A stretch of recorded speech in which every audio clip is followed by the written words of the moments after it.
Do you know that the Note app on your iPhone, it has a special feature where you can convert into like anything.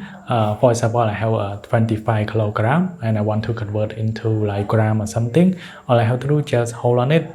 You can see it give me a lot of result. I can convert to gram, I can convert to metric ton, I can convert into ounces and pound, for example. And for example, if I want to convert 21 kilometer into something else, I just hold on it. You can see it convert into meters and miles, something like that.